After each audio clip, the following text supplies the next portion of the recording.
ఆనాటి ప్రభుత్వానికి కనువిప్పు కలగాలని ఆ కార్మికుడు ప్రాణత్యాగం చేసిండు.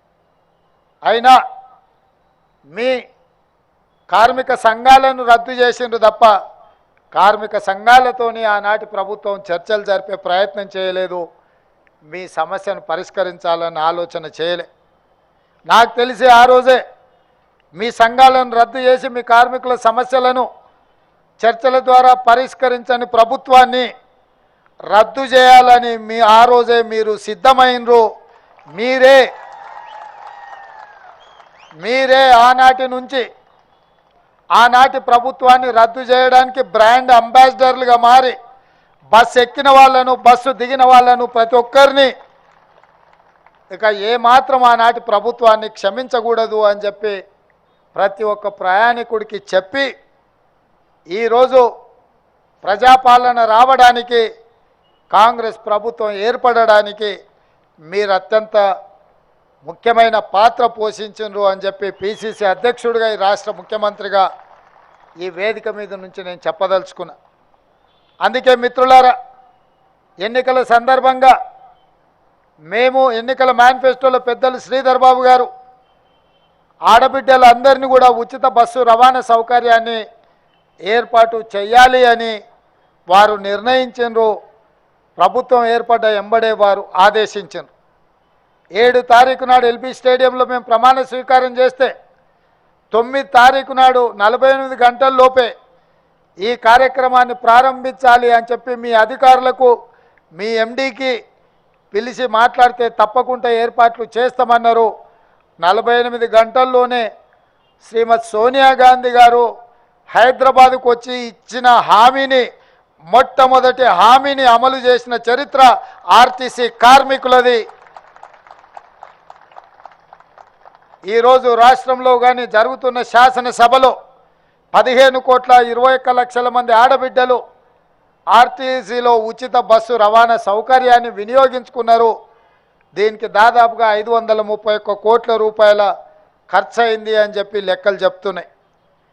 రవాణా ఏర్పాట్లు అమలు చేసింది మీరైతే మీకు అవసరమైన నిధులు బట్టి విక్రమార్క గారు ఈ సంస్థ లాభాలలో నడవాలి, కార్మికుల జీత భత్యాలు 1 తారీఖున వాళ్ళ ఖాతాలో పడాలి అన్న ఆలోచనతోటి ఇతరత్ర ఖర్చులను తగ్గించుకొని దుబారా లేకుండా నిజమైన అవసరాలను దృష్టిలో పెట్టుకుని ఒక కుటుంబ పెద్దలాగా తమకు వచ్చే ఆదాయాన్ని పొదుపుగా అవసరాలకు వినియోగించుకునే విధంగా బాధ్యతాయుతంగా ఆర్థిక మంత్రిగా వారు కార్మికుల ఖాతాలో ఆ నగదు వేయడం జరుగుతుంది.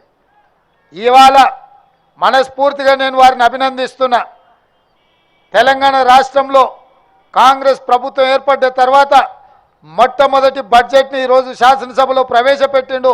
వాస్తవాల ప్రాతిపదికన నిజమైన అంకెలతో ఈరోజు బడ్జెట్ను ప్రవేశపెట్టిండు.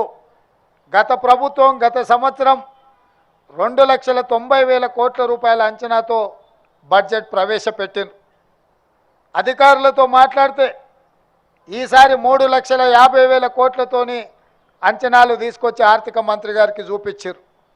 వారు అడిగినరు, ఇది వాస్తవ రూపం దాలుస్తుందా, ఇది నిజమేనా అని. లేదు సార్, ఇది వాస్తవ రూపం దాల్చదు, ఇది అబద్ధమని అధికారులు వారికి చెప్పిండ్రు.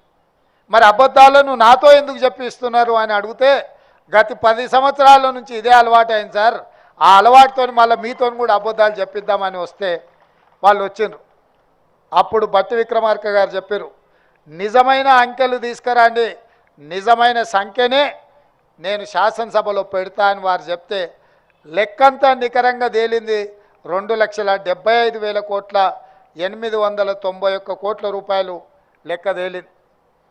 నేను అడిగిన బట్టి గారిని, పోయిన సంవత్సరం 2,90,000 కోట్లు ఉంటే ఈసారి ఇంకా 50,000-60,000 కోట్లు పెరగాలి కదా, మరి మీరు 15,000 కోట్లు తగ్గించి బడ్జెట్ ప్రవేశపెడితే ప్రతిపక్షంలో అసలే అబద్ధాలు మాట్లాడేటోళ్ళు ఉన్నారు, ఉన్నది లేనిది ఉత్తదే బట్టగాల్చి ముఖం మీద వేసేటోళ్ళు ఉన్నారు, ఎట్లా ఎదుర్కొంటావంటే నిజం నా దగ్గర ఉంది, నిజం నిప్పు లాంటిది, ఎవరు అబద్ధాలు చెప్పినా అది చూస్తూ ఊరుకోదు, వాళ్ళు ఏం మాట్లాడినా నేను నిలబడి సమాధానం చెప్తా, నేను చూసుకుంటా, నిజాలే చెప్తానని చెప్పి వాస్తవాల ప్రాతిపదికన ఈరోజు రాష్ట్ర శాసనసభలో 2,75,891 కోట్ల రూపాయల బడ్జెట్ను ప్రవేశపెట్టిండు. ఆదాయం తగ్గిన మీకు ఇవ్వాల్సిన నిధులను మాత్రం ఆపలేదు. ఇవాళ మీ ఉద్యోగాలకు సంబంధించి 2015లో మీ బకాయిలను పెండింగ్ పెడితే పొన్నం ప్రభాకర్ గారు ఆర్థిక మంత్రి గారిని నన్ను అడిగితే నేను ఆర్థిక మంత్రి గారికి సూచన చేసిన ఏం సంగతి అని. లేదు, 100% వాళ్ళకి ఇవ్వాల్సిందే. 280 కోట్ల రూపాయలు ఇవ్వాలా మీకోసం బట్టి విక్రమార్క గారు విడుదల చేస్తున్నారు. పెద్ద ఎత్తున వారిని చప్పట్లతోని గౌరవించండి. ఎందుకంటే మళ్ళీ ఏమన్నా మనసు మార్చుకున్నాడు అంటే లేనిపోని పని అవుతుంది. పెత్తనం నా దగ్గర ఉన్న తాళం చేయి బట్టను దగ్గర ఉంది నగదుకు. నేనైనా బట్టి గారికి చెప్పాల్సిందే. కాబట్టి మిత్రులారా, ఈరోజు నేను ఒక్కటే మాట చెప్పదలుచుకున్నా. ఎందుకు ఇన్ని వివరాలు చెప్పినా అంటే, మనం రోజు చికెన్ మటన్ తిని ఆరోగ్యం దెబ్బతింటే డాక్టర్ దగ్గరికి వెళ్ళి పథ్యం పాటించమని చెప్తాడు. అప్పుడు ఏమవుతుంది, మార్చిన కారంతో తినాల్సి వస్తుంది కొంతకాలం.